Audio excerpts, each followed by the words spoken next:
Baik, dengan kami dari Makeup Indonesia, Pusat Mesin Laundry Kalimantan Barat. Hari ini kita ingin menyampaikan salah satu kasus yang sedang terjadi pada kompor setrika uap ketika teman-teman menggunakan kompor setrika uap ini tidak nyala di bagian kompornya. Jangan panik, jangan khawatir, itu bisa jadi disebabkan karena regulator, selang regulator yang baru sehingga sirkulasi gasnya itu masih belum terlalu bagus untuk di awal-awal. Nah, ini contoh kasus, ini kompor setrika uap, ini bagian kompornya. Ini kalau kita tekan, ini nggak nyala, ya. Nah, bisa jadi ini disebabkan karena sumbat, teman-teman.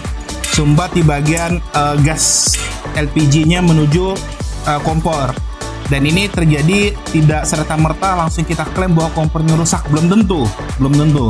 Apalagi unitnya unit baru.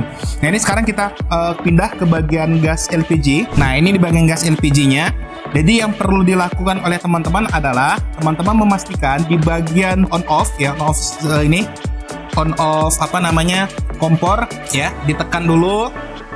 Oke, terus ke LPG. Nah, ini ada 3 alat. Bisa menggunakan salah satu yang sedikit barangnya sedikit agak berat ya. Bisa pakai cutter, bisa pakai gunting atau obeng. Apa yang harus dilakukan? Yang dilakukan ketok bagian sini nih, antara pengikat regulatornya nih, pengikat klem dan tali regulator. Biasa sumbat di bagian sini. Kita ketok saja. Nah, bisa menggunakan cutter, bisa menggunakan obeng ya, kepala obeng, bisa menggunakan gunting ya. Oke, kita kembali lagi. Oke, terus ini di off kan. Oke, nah setelah itu setelah di off kan, selanjutnya kita nyalakan kembali.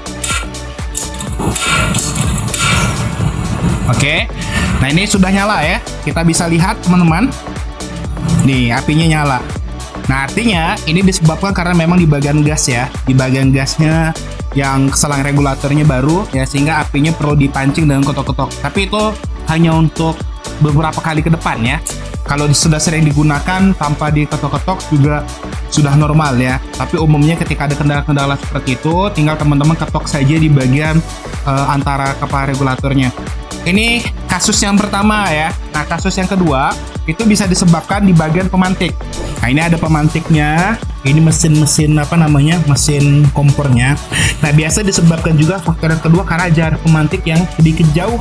Ini pemantiknya ini sedikit jauh dengan bagian ini ya, sehingga begitu kita percikan apinya tidak keluar. Ini kalau tidak menggunakan gas ya, begitu kita tekan ya, ini ada keluar percikan apinya.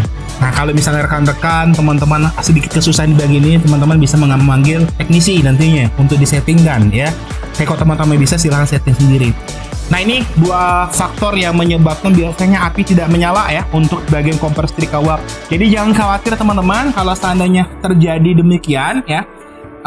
Jangan khawatir, jangan panik, dan kita jangan langsung mengklaim bahwa kompornya rusak. Bisa jadi mekanisme teknis yang kemudian kita bingung untuk mengeksekusinya seperti apa. Baik, terima kasih dari kami Makeup Indonesia, Pusat Mesin Laundry Kalimantan Barat.